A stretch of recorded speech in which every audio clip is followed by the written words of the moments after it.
Bismillahirrahmanirrahim. اعلموا أني قد أسلمت وشهدت أن لا إله إلا الله وأن محمدا عبده ورسوله. يأمركم رسول الله أن تلزموا مكانكم ولا تبرحوه حتى لو رأيتمونا تخاطفنا الطير. أحد أحد.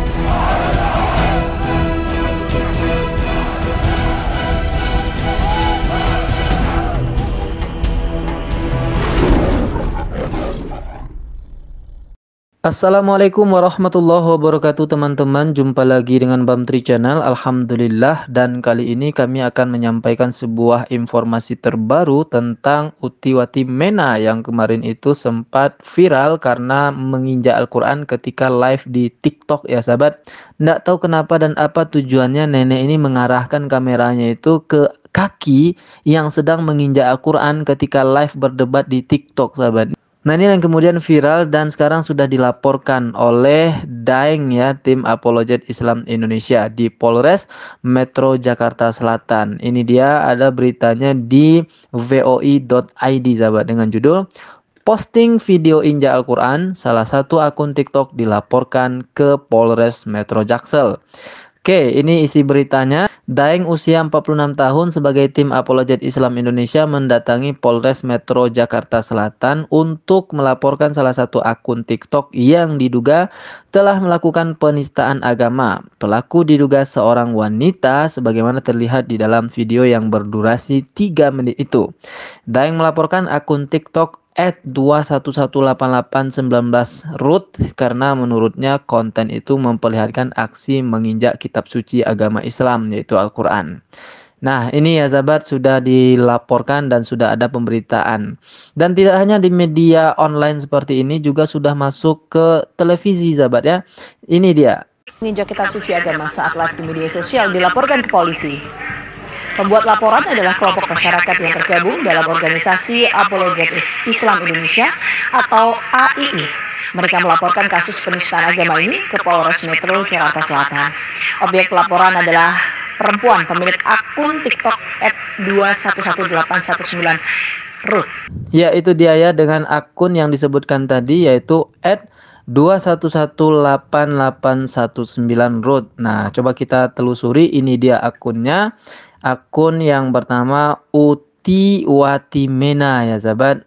Namanya cocok ya, 2118819root. Dan di sini video dia yang menginjak kaki itu sudah tidak ada karena memang sedang live kemarin itu. Dan sebagai informasi saja kepada Anda semua, orang ini atau Utiwati Mena ini dulu pernah berdebat dan pernah juga menantang Allah, sama seperti yang dilakukan oleh Dewi Monyong alias Dewi Bulan hari ini sahabat. Tahun lalu saya menantang Allah sengewete atau kalian sebut sebagai Allah Subhanahu wa Ta'ala yang katanya adalah Tuhan kalian yang Maha Kuasa. Saya tantang Allah lagi tahun ini ya.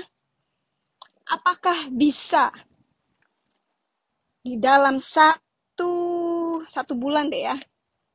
1 bulan kalau bisa menghancurkan hidup Dewi Bulan. Dan waktu itu mungkin belum terjawab ya keinginannya, doanya, ingin diazab oleh Allah itu belum terjawab waktu itu. Tapi lambat laun akhirnya dia merasakan juga dan mendapatkan juga apa yang dia minta dan apa yang dia inginkan sahabat. Selain dia sekarang itu sedang keadaan sakit, coba lihat tubuhnya dari kurun waktu ke waktu.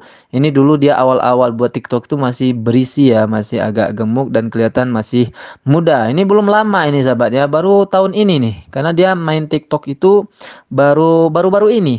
Nah, tapi tak lama kemudian sejak ini ya, nih sejak ini dia potong rambutnya ini udah sakit orang ini sahabat, Utiwati Mena ini, dan badannya sudah turun drastis ya, sudah sangat kurus sekali, apalagi sampai di sini nih, ini kayak nenek-nenek betul nih ya, giginya udah mulai hilang satu persatu. Nah, bukannya tambah sadar si nenek Uti ini, malah dia makin giat untuk berdebat dan bahkan kemarin melakukan pelecehan penistaan terhadap kitab suci Al-Quran dengan cara menginjaknya dan mengarahkan kameranya itu ke kaki yang sedang menginjak Al-Quran itu. Dan sekarang sudah viral dan sudah dilaporkan. Kita tunggu saja apa yang akan terjadi pada nenek Uti ini. Tapi yang jelas adalah yang dia inginkan itu sudah dapat. Sekarang kita hanya menunggu waktu untuk saudaranya, yaitu si Suniti alias Dewi Bulan. Dia buat akunnya ya. Itu juga sama tuh nanti. Dia mintanya sekarang.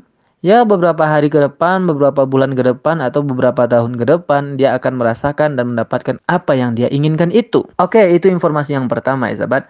Informasi yang kedua. Ini dia informasi yang kedua, yaitu aktor kerusuhan di Bitung, si Marco Karundeng itu sudah minta maaf kepada umat Islam, dan tentu saja seluruh umat Islam sudah memaafkan, karena memang dasarnya umat Islam itu pemaaf, tetapi proses hukum tentu harus tetap dijalankan. Jangan sampai nanti minta maaf lalu dibebaskan, ya bisa jadi orang ini akan lebih rusuh lagi nantinya. Coba kita dengarkan dan simak pernyataan minta maafnya itu sahabat. Saya Marco Karundeng meminta maaf kepada Kapolda Solo, Kapolres Bitung, dan umat muslim di Bitung dan seluruh Indonesia.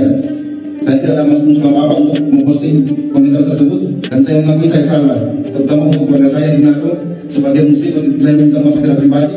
Ya, dia sudah mengakui kesalahannya bahwa tulisan dia yang dia posting di kolom komentar itu adalah sebuah kesalahan yang katanya dia akan mencari orang yang berjilbab dan segala macam ya. Intinya dia mengancam gitulah kira-kira ya sahabat, dan sekarang sudah ditangkap dan minta maaf. Itu informasi yang kedua. Dan informasi yang ketiga, kalau Uti Watimena sudah dilaporkan, Marco Karundeng sudah ditangkap dan minta maaf, tentu saja setelah ini siap-siap Joshua Teu, karena Joshua Teu juga sudah melakukan provokasi dengan mengundang Brigade Manguni ke channelnya tanpa mengundang pihak yang lain, yaitu dari Islam. Lalu di sana mereka melakukan ujaran kebencian dengan mengatakan bahwa orang yang membela Palestina, antek-antek Palestina itu berangkat keluar saja dari Indonesia ini. Orang Palestina keluar dari Indonesia. Setuju. Dan yang antek-antek Palestina yang tidak puas, yang mau tinggal di Palestina, silakan berangkat. Nggak usah minta izin. Berangkat. A few moments later. Jadi tuduhan provokasi, lalu bilang saya usir orang-orang yang bela Palestina. Nggak ada, saya pernah bilang begitu. Kampret. Mariot. Maka setelah ini siap-siap untuk Joshua Teu. Oke, itu saja sahabat semuanya. Demikian yang dapat saya informasikan. Sampai jumpa di informasi berikutnya. Assalamualaikum warahmatullahi wabarakatuh. Umur yang sudah kayak saya nih, ya, itu melihat nggak hidup. Ya, kalau melihat nggak hidup, terus disentuh pun nggak hidup. Mesti dipegang baru hidup. Astaga, MU. Dipegang baru hidup. Astaga. Goblok banget. Ya mau gimana lagi? Yuk, tawa yuk.